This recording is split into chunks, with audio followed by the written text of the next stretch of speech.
presented by Mathli Express Music.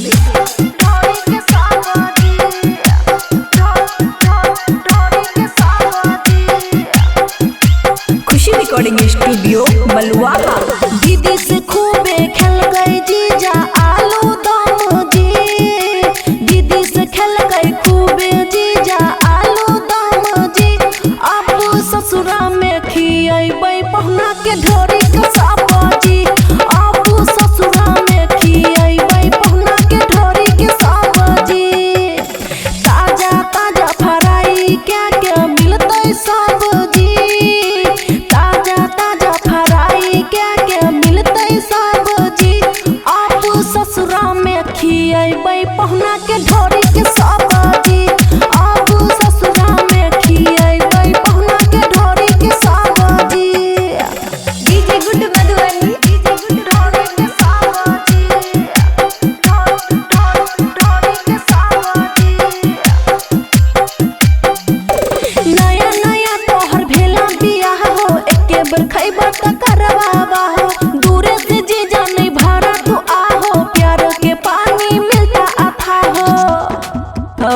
सुना न नया नया तोहर भेला बियाह हो, एके बार खैबा त करवावा हो। दूरे से जीजा नहीं भरा तू आहो, प्यार के पानी मिलता अथा हो।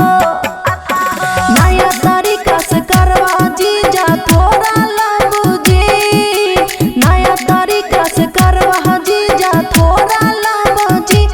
अब ससुरा में खियाई पहुना के ढोरी के सब्जी, अब ससुरा में खियाई पहुना के ढोरी के सब्जी। डीजे गुड मधुबनी, ढोरी के सब्जी, ढोरी के सब्जी।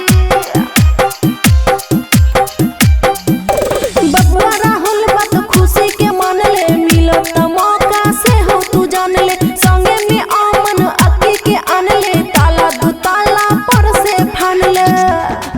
ए हो सुना ना, बबुआ राहुल बात खुशी के मान ले, मिलत मौका से हो तू जान ले। संगे में आमन अक्की के आन ले, ताला दू ताला पर से फान ले। जाए के फिर नहीं मन करता ऐबा जब जी, जाए के फिर नहीं मन करता ऐबा जब जी। अब ससुरा में खैहा पहुना ढोरी के सब्जी, अब ससुरा में खैहा पहुना ढोरी के सब्जी। बुझलो हो। खुशी रिकॉर्डिंग स्टूडियो बलुआहा।